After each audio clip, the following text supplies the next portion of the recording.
Bonsoir à vous, c'est un plaisir d'être avec vous ce soir. Je sors de 10 heures de formation d'affilée, donc là je suis tout à fait prêt à discuter avec vous, à essayer de vous offrir un certain nombre de choses que le Seigneur m'a fait partager.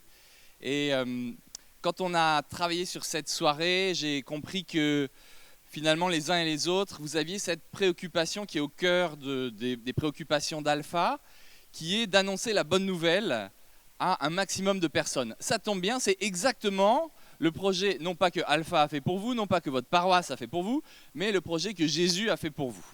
Ça, c'est une bonne nouvelle.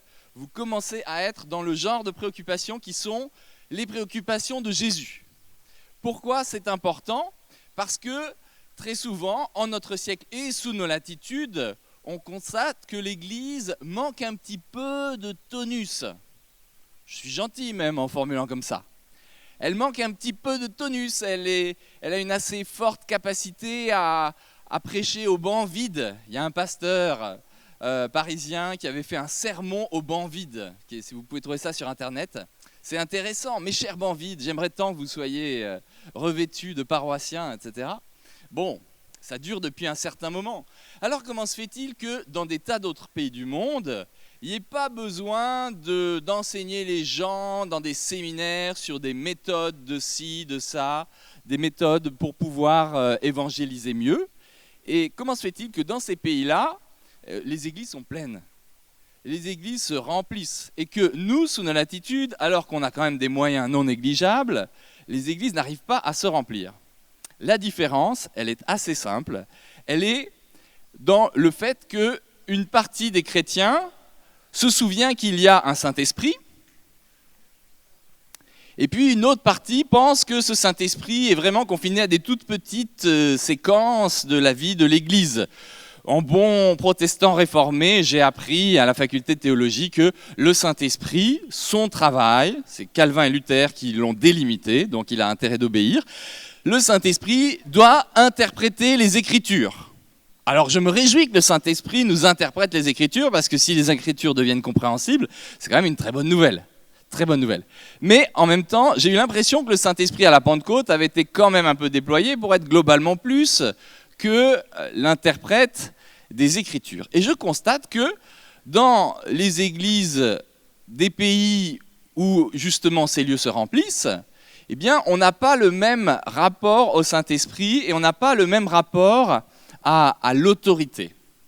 L'autorité. Nous sommes dans un pays qui a un petit problème avec l'autorité parce que nous élisons ou nous projetons sur des trônes des gens très très rapidement avec un enthousiasme qui peut atteindre 82% dans des années récentes. Et à peine quelques jours après, depuis déjà un certain nombre de siècles, nous avons la tradition de leur couper la tête, soit physiquement, soit médiatiquement, soit d'une façon ou d'une autre. Ce qui fait que nous avons un gros problème avec l'autorité. Et donc nous avons un gros problème avec tout ce qui va être de l'ordre de l'autorité. Par exemple, la paternité de Dieu. On ne pourrait pas dire plutôt que c'est une mère, Dieu ?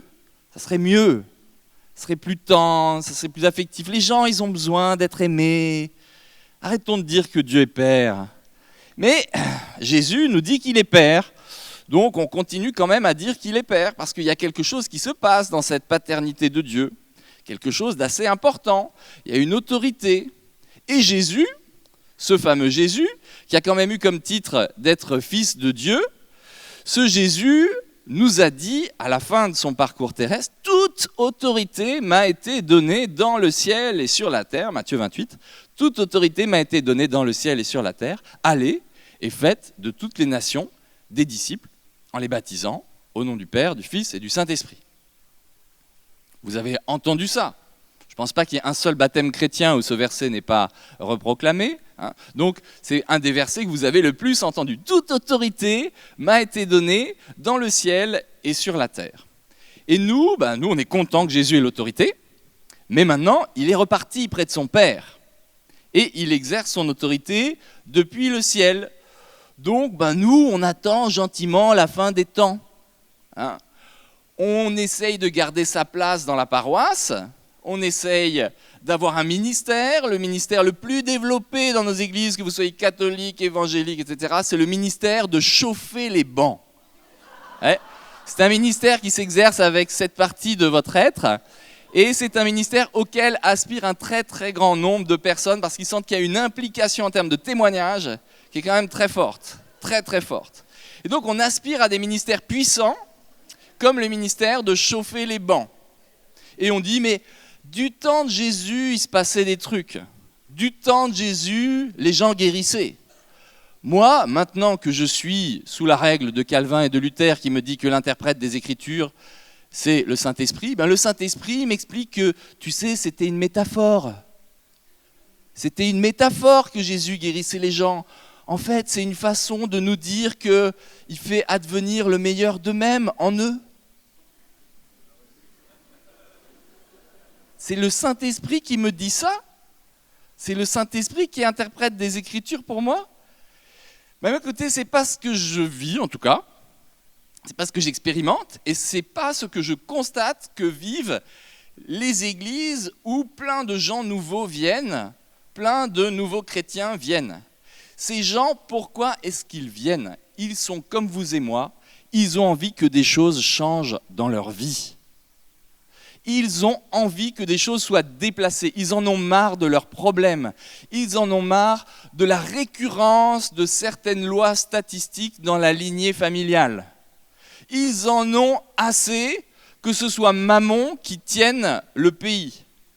Ils en ont assez qu'il y ait des logiques qui s'imposent à tous et que même ces logiques pénètrent certaines églises. Mammon a des bons petits boulots dans pas mal d'églises.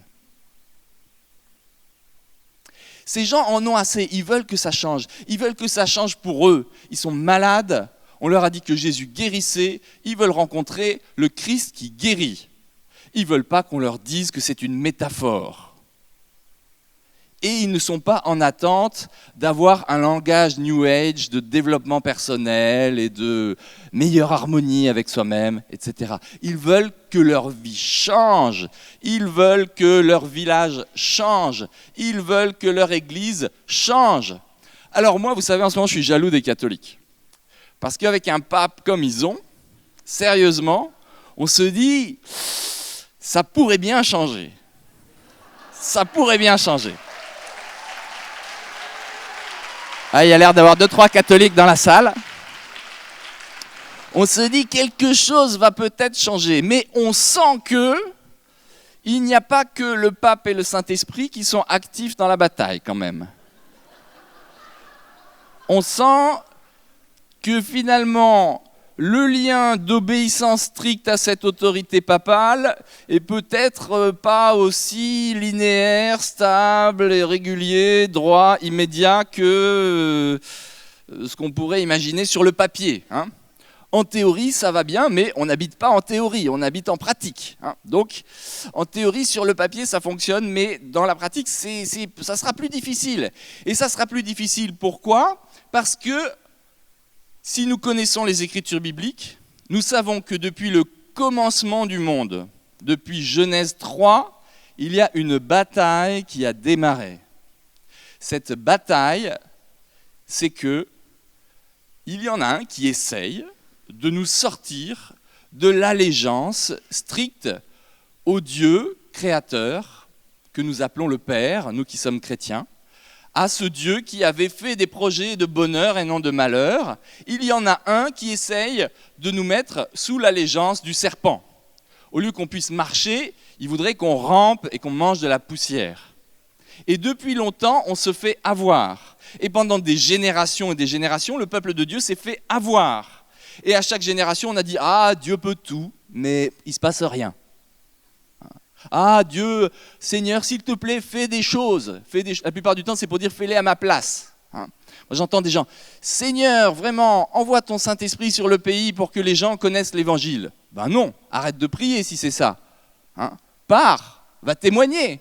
On vous l'a dit toute la journée, semble-t-il. Va témoigner, va annoncer l'Évangile. Si tu penses que c'est le Saint-Esprit qui va annoncer l'Évangile, non, il va t'aider à annoncer l'Évangile. Mais c'est toi qui vas annoncer l'Évangile. Et donc, depuis le commencement du monde, il y a une bataille qui est une guerre de territoire qui est terrible, et on le voit parce que ça va aller jusqu'à la fin du monde, du côté de l'Apocalypse. Si vous avez un tout petit peu lu l'Apocalypse, je sais bien que ce n'est pas le livre préféré des lectionnaires dominicaux, mais quand même, c'est dans la Bible. Si vous avez lu l'Apocalypse, vous savez que jusqu'à la fin des temps, il y a cette bataille qui est en jeu à chaque génération. Et si vous ouvrez les yeux spirituels, vous savez, oui, que ce qui s'est passé dans l'événement de Golgotha, c'est unique, c'est particulier, c'est le centre de l'histoire. La meilleure preuve, c'est qu'on compte les années en positif après et en négatif avant. Et oui, vous imaginez, quand ils étaient en -6, ils se disaient, chouette, dans 6 ans, il y aura le Messie. Hein. Donc, si on compte tout à partir de cet événement, Jésus-Christ, c'est bien qu'il est le centre de l'histoire, qu'il a fait basculer l'histoire. Et il l'a fait basculer dans quoi ? Dans la possibilité d'entrer dans l'obéissance. La possibilité de vivre ce que Paul appelle le renouvellement de l'intelligence. La possibilité de revêtir Christ. Revêtir Christ pour changer. Au lieu d'être toujours avec nos vieux habits d'Adam. Vous savez, c'est quoi les vieux habits d'Adam ? C'est des feuilles de vigne. Il faut en cueillir 4 fois par jour, sinon ça fane, ça couvre plus rien. Et nous, on est avec les vieux habits d'Adam. Alors on est content parce que notre Dieu est miséricordieux, il nous a quand même offert un petit blouson en cuir à la fin de l'histoire, là, dans Genèse 3.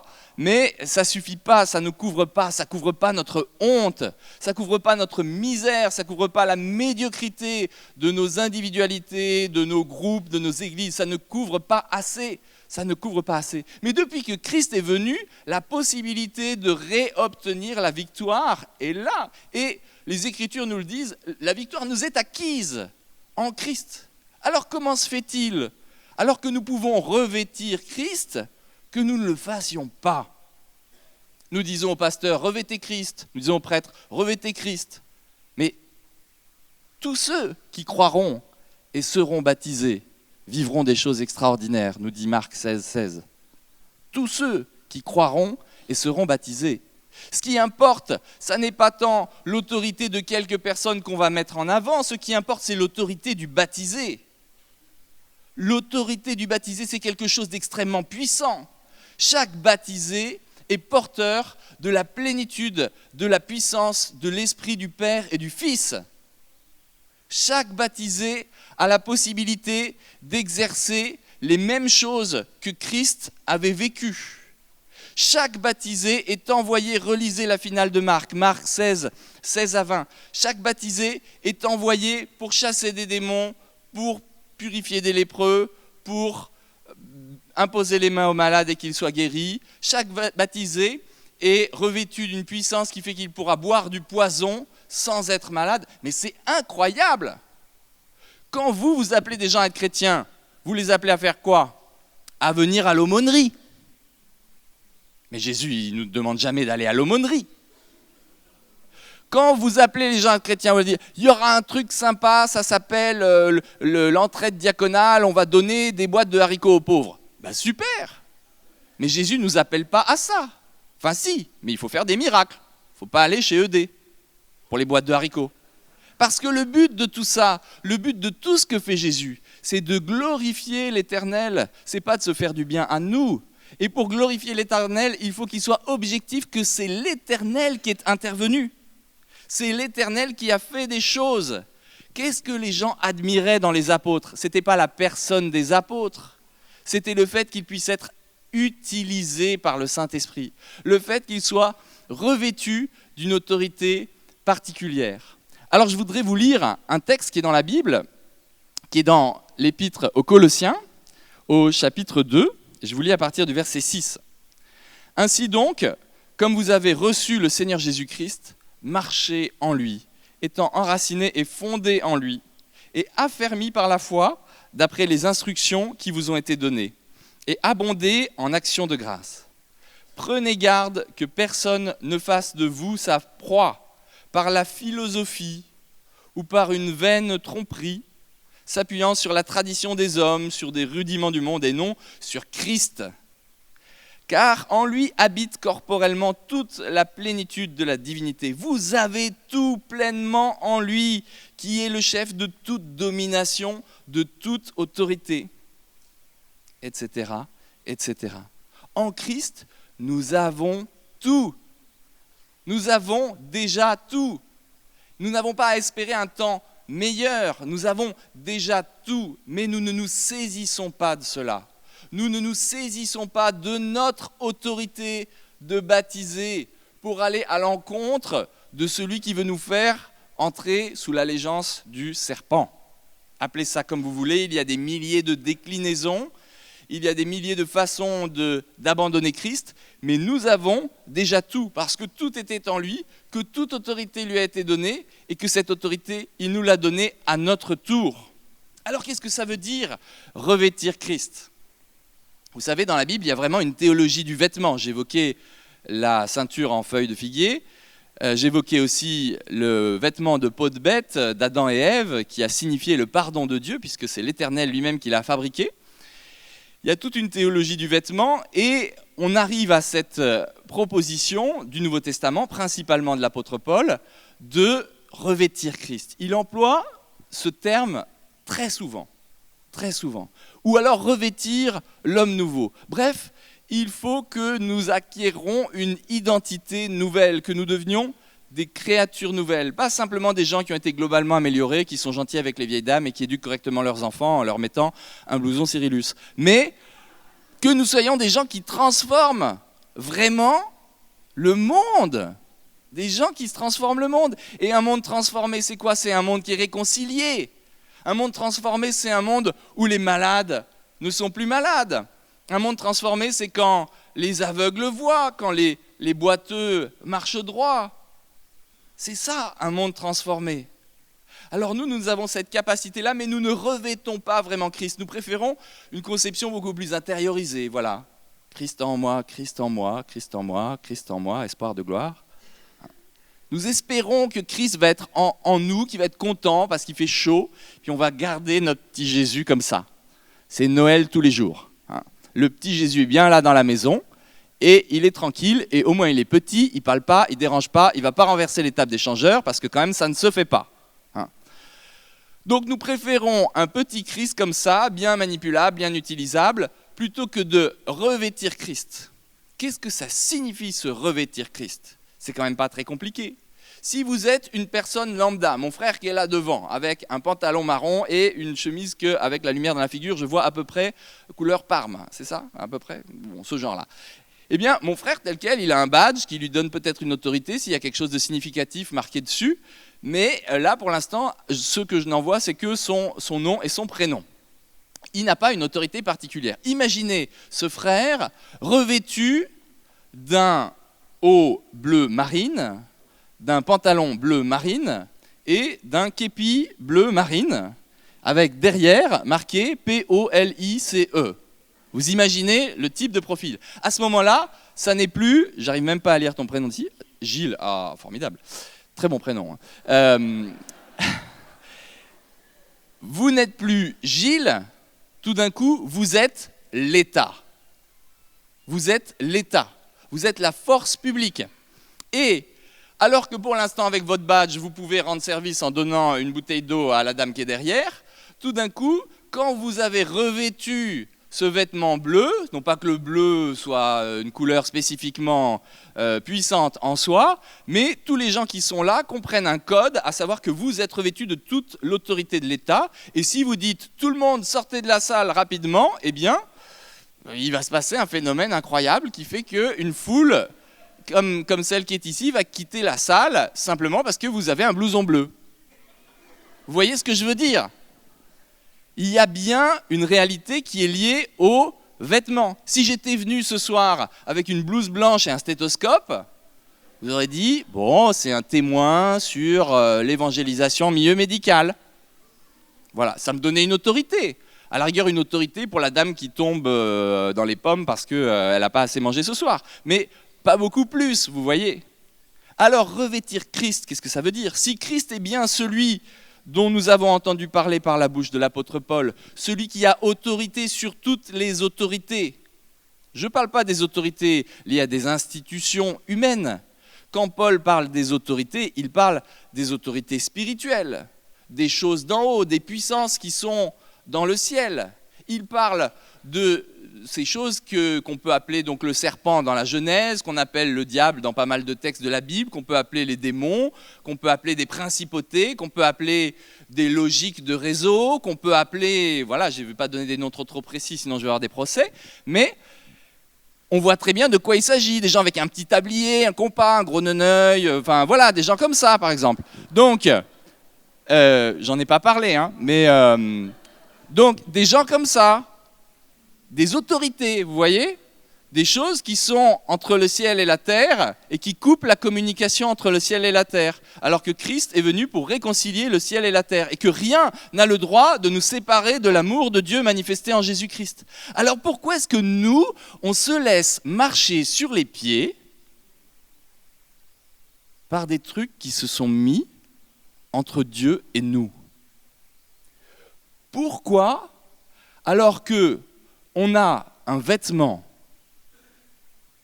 autrement plus intéressant que le blouson bleu de mon homonyme au premier rang, pourquoi, si nous avons vraiment revêtu ce vêtement-là, nous nous laissons faire par Mammon ou les autres que j'ai cités que je ne renommerai pas, et quelques-uns de leurs petits amis?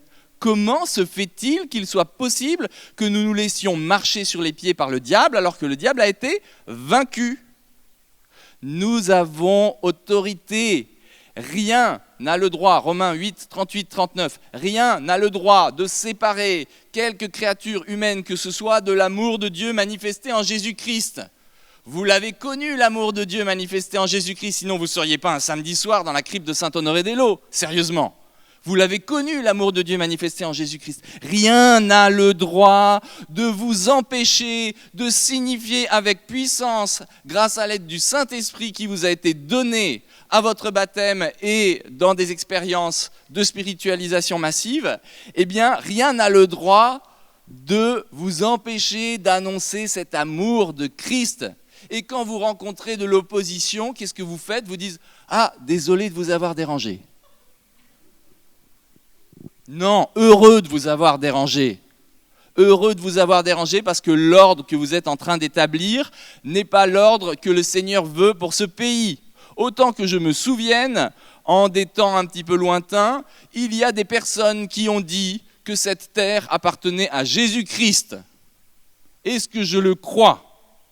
Moi, je le crois, que des gens ont dit que cette terre appartient à Jésus-Christ. Je ne parle pas simplement de la terre que nous foulons dans la crypte de Saint-Honoré-des-Laux.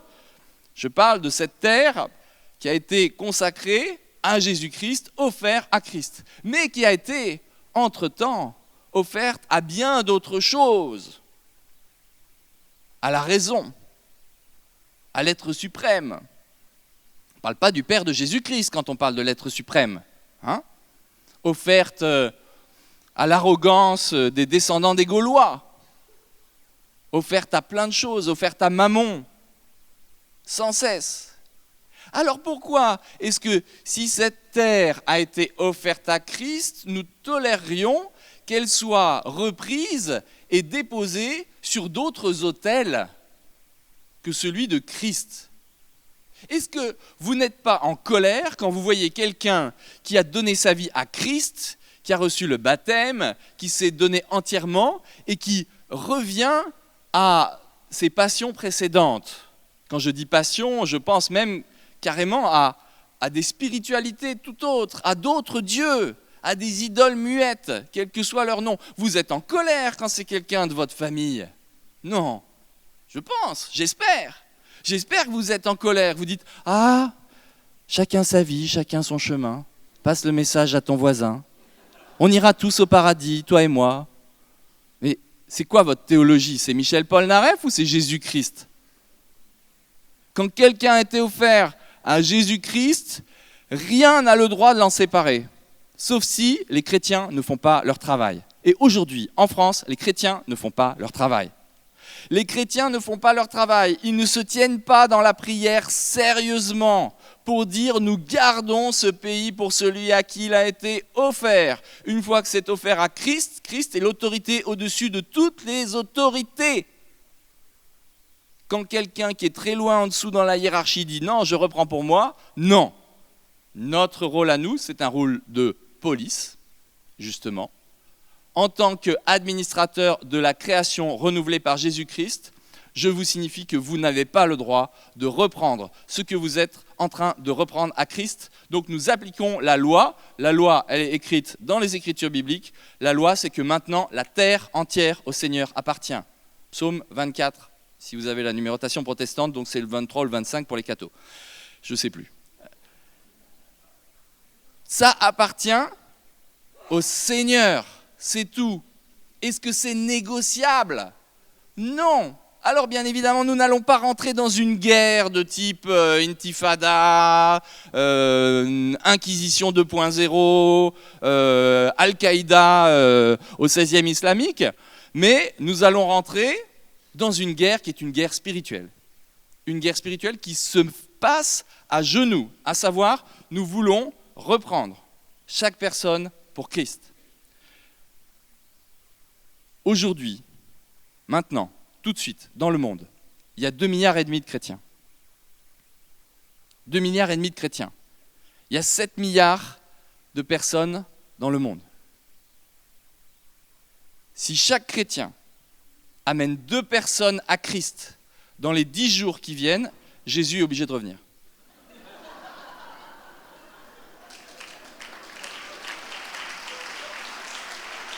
C'est vrai ?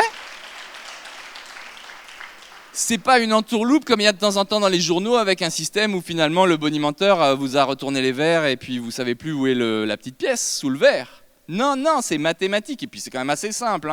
2,5 fois 3, ça va marcher assez vite. Okay ? Donc si chaque chrétien fait venir 2 personnes à Christ, la terre entière ayant été gagnée à l'autorité de Christ, ben voilà, c'est la fin des temps, Jésus revient et tout va bien. C'est quand même relativement simple. Vous imaginez l'ambition ? 2 personnes. 2 personnes, c'est énorme. Le moindre cours alpha aspire à ramener 3, 4 personnes.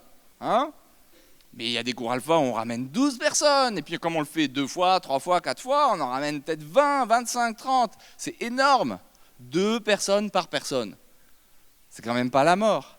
Alors comment se fait-il que nous soyons bloqués ? Eh bien nous sommes bloqués parce que n'ayant pas revêtu pleinement l'homme nouveau, n'ayant pas revêtu pleinement Christ, nous n'avons aucune crédibilité et aucune autorité, non seulement face aux personnes à qui nous témoignons, mais encore moins face aux puissances qui les lient.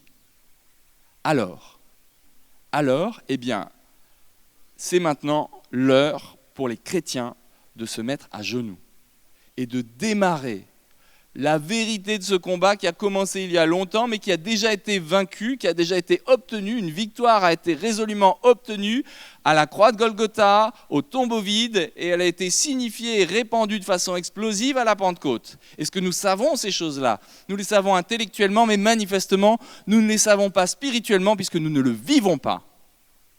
Alors, commence maintenant cette bataille qui se passe à genoux, et où nous demandons de restaurer, à commencer par ce micro-territoire qui est mon intériorité. Seigneur, restaure mon autorité, restaure mon territoire. Je rends la totalité des zones de ma vie intérieure à Jésus-Christ. J'arrête de dire que la sexualité, ça ne le concerne pas parce qu'il va rougir. Je lâche ma sexualité au pied du Christ. Je lâche ma raison au pied du Christ. Je lâche mon métier et ma famille au pied du Christ. Je lâche mes enfants au pied du Christ. Toutes mes préoccupations, je lâche mon porte-monnaie au pied du Christ. Et je commence à vivre le programme qui est dans les Écritures bibliques et qu'ont vécu les apôtres. Comment voulez-vous penser que 12 bons hommes, en 200 ans, en refusant de se battre contre la plus grande armée du monde, arrive à gagner la totalité du monde connu de l'époque, à savoir le bassin méditerranéen. C'est une pure folie. Ces hommes-là étaient revêtus de Christ.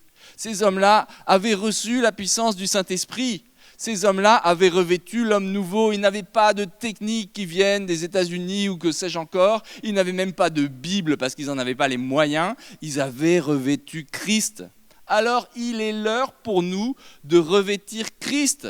Utilisons les bons outils comme Alpha, mais revêtons Christ parce que un Alpha sans le Saint-Esprit, c'est triste. C'est pas Christ, mais c'est triste. C'est terrible. Il y a même des gens qui ont essayé des cours alpha sans le week-end du Saint-Esprit. Ça a donné des bons fruits, vous savez, des figues rances. Hein, un petit truc tout recroquevillé.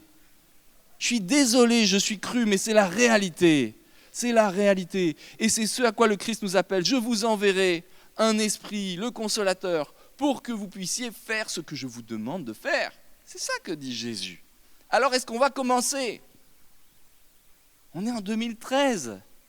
On pourrait peut-être commencer. Qu'en pensez-vous ? Je vous laisse répondre à cette question. Merci.